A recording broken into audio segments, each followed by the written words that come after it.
Today we're going to be talking about centroids. Now, brief vocabulary. The centroid is the center of area and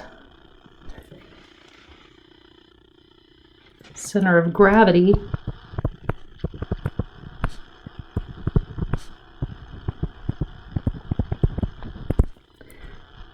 is the center of mass. For example, if I have a little system here that has wood on top and steel on bottom,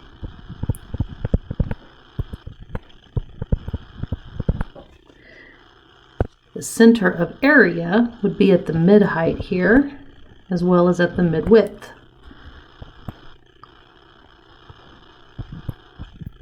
Count little c's, how we represent that. So this would be at h divided by 2, and this would be at base divided by 2. Okay? But the center of gravity is going to be further down here because in general, steel is heavier than wood. Okay? So because this is symmetric along its vertical axis, it's still base divided by 2, but this is going to be less than h divided by 2 for the center of gravity. Okay? Can we label that C and G? All right. So now that we've gotten vocabulary taken care of, let's move down to the theory. Okay? We have actually seen this before. Do you remember finding the resultant force and the center of the resultant force based on using integrals? That's what we're going to be doing. Okay?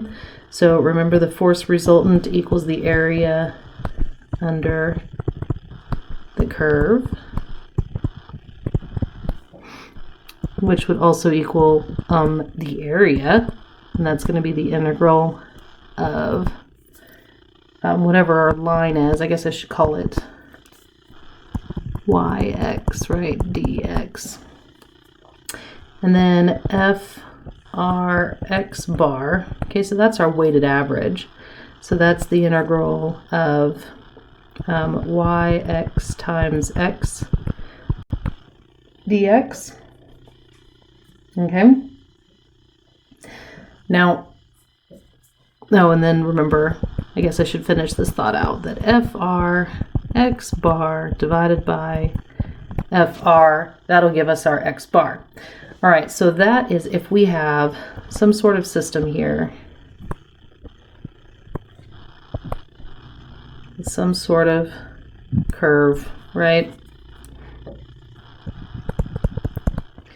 So that'll give us our resultant force and our distance x bar. Okay, this is all from distributed loads. All right, now if we want to do this with a curve, okay, we just remove the beam and we turn it into just a lovely xy plot. Okay, with our curve acting on the xy plot, y, x, okay? And if we have one individual little rectangle here, okay, it has a width of dx, which represents a really small width, okay? And it has a height of y. Okay, because if I plug x into the equation, I'm going to get the height y, right? And that's how the curve is plotted. Now, if I'm looking for the centroid here, okay, how do I plot the centroid? Well, it's going to be at this distance x, right, bar, and x bar is going to equal to x plus dx divided by 2. And dx is really small, right? Therefore, x bar is equal to x, okay? So we get up to the rectangle, right, with x is what I mean by that. All right, what about y, the y plot? Where's this? Well, if it's a rectangle, the height to the center of a rectangle is y divided by 2. Okay, and we're starting from 0. So that is going to be my y bar, is y divided by 2. Okay, so the bars continue to represent to the center of the area or the centroid. So if I were to carry out the equations that we have up here, okay, a y bar is going to equal to the integral of y divided by 2 times yx dx. Okay? So this is kind of new and special, but it makes sense if we're thinking about this as rectangles, really, really skinny rectangles. They still have height, y, but they don't have a lot of width, so we can kind of ignore that width dx. Okay? So let's do an example.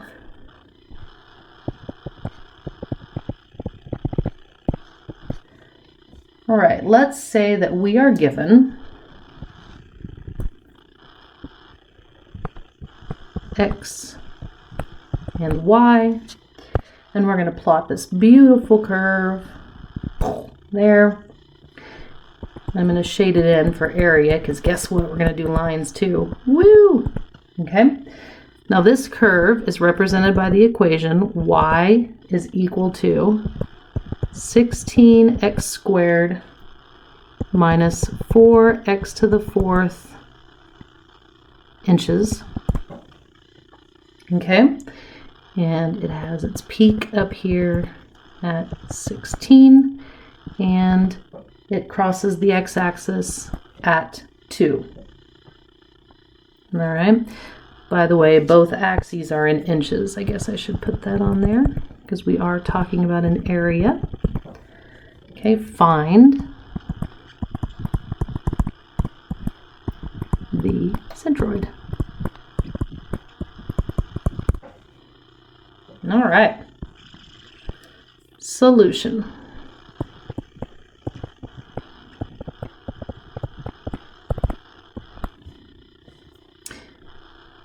Area is equal to the integral from 0 to 2 of y 16x squared minus 4x to the 4th dx. Okay, so that's going to be 16x cubed divided by 3 minus 4x to the 5th divided by 5 from 0 to 2 inches, and I'm being lazy and not writing units, which is equal to 17.1 in 3 significant digits, inches squared. All right. Next up, we need AX bar. All right.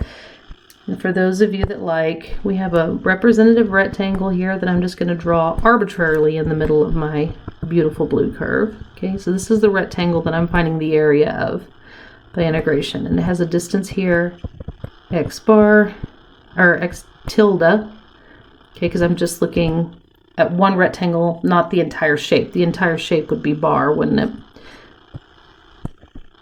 And then this is y, just to the little rectangle. So this is going to be y divided by 2. Wow, let's try that again. Y divided by 2 and x. Okay, that'll get us to the center of our rectangle here. Okay, so my area times x bar is going to be the integral from 0 to 2 of x times 16x squared minus 4x to the 4th dx. So that is going to be 16 times x, so that's 16x cubed, so 16x to the 4th divided by 4, minus 4x to the 6th divided by 6, from 0 to 2 inches. I'm not putting units, I want to be consistent, sort of. And we get 21.3 inches cubed. Therefore, x bar is equal to ax bar divided by a, which will be 21.3 inches cubed divided by 17.1 inches squared, and that will give me some answer that I can't find on here. Oh, there it is, 1.25 inches, which makes sense because our x only goes up here to 2 inches.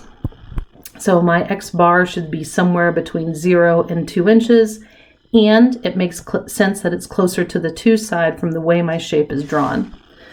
All right, so good engineering feedback there. So a y bar is equal to, okay, now this is the one that's a little bit funny because it's going to be y divided by 2 times y, 16x squared minus 4x to the 4th dx. Okay, integrating due to x. So that means we need, how should I write this? 0 to 2 of 16x squared minus 4x to the 4th divided by 2 times 16x squared minus 4x to the 4th dx. Okay, see what I did there? We replaced y with our equation in terms of x. Okay, so now everything in here is in terms of x.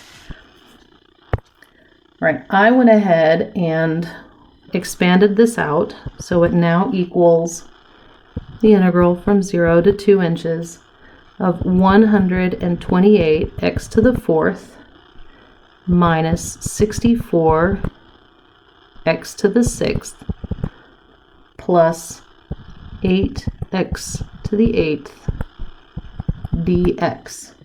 Okay, so that's going to be 16x squared times 16x squared divided by 2. So that's where that value comes from. So then this will get me my 128x to the 5th divided by 5 minus 64x to the 7th divided by 7 plus 8x to the 9th divided by 9th from 0 to 2 inches.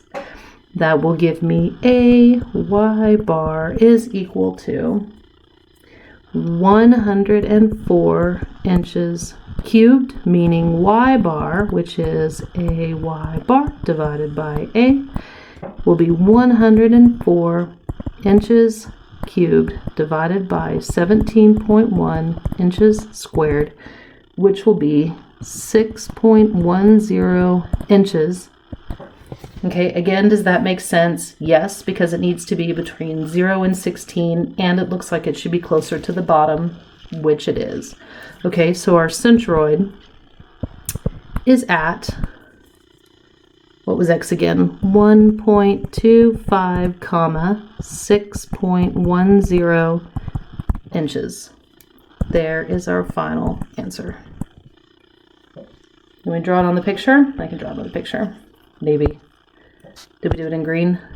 Centroid. Does that look good? C. So this distance, 1.25, and this distance, 6.10, completely drawn to scale.